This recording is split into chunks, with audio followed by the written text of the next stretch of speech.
fantastic. We could. How much fun did you guys have making this film? It was a very average experience. I'd say about 72. Yeah. Out of 1,000. right. No, it was great fun. We had a blast. You know, we made a film in 2009 or 2008 where we all got to know each other and had a wonderful time. But that was like the first year at school, whatever grade that is for in the US. What is it in the? Is it?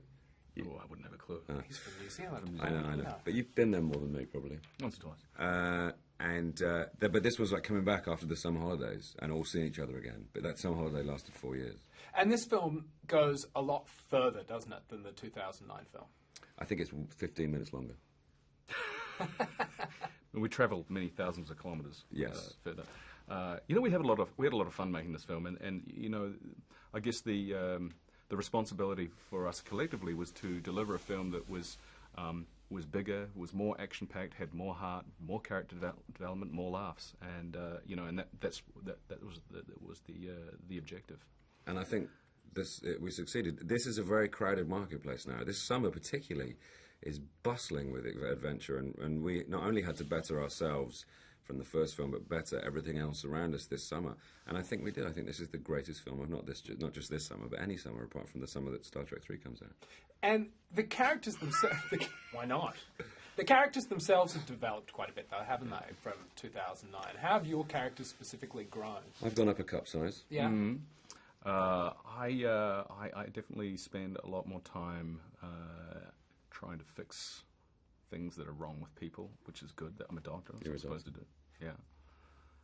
And let's talk about the fans. Star Trek fans are known for being a little bit wacky, crazy, dedicated.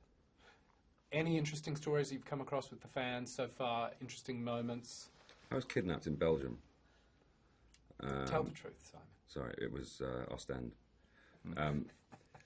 They're not everyone. I think anyone who's not a Star Trek fan looks at Star Trek fans as being a sort of a scary kind of cabal of weirdos. They're not. They're they're just very dedicated, lovely people who really are into their stuff. And I didn't say shit there. So it's really good to actually hang out with them and hear what they have to say, because often it's very interesting, and they got a lot of love going on, right, Karl? Yeah, they do. It's great to be involved in something that is so well loved. And you know, the wonderful thing about what JJ's done is that you don't have to be a fan of Star Trek to go into this movie and have a good time. He's made a film for fans of film, and it's just action-packed, funny, a lot of heart. And what's great about this film is it's shot in IMAX, presented in 3D, 2D. But also, they rebuilt the Enterprise set for you guys, didn't they? I mean, this was a bigger, newer Enterprise. What was that like? Can you tell us a bit about that? It was extraordinary. They built more of the Enterprise for this film than they have for any other Star Trek film in history. And, I mean, you could walk from the bridge, you know, right through to engineering, or to the transport room, to the med bay. And you know, that felt like a fully functioning, real environment. And you know, as an actor, that's a gift. There's very little leap of imagination that you need to make. We could do long takes, and you know, you could do stuff on the move, and it felt the ship. The sense of the ship was a lot bigger than it was in the first film, because it was bigger. You know, before we had different sets on different sound stages, or different areas of the same sound stage. On this one, it was just one old big. We were all going around shooting films on our iPhones because, you know, you could. It was like, hey, this is great, this set.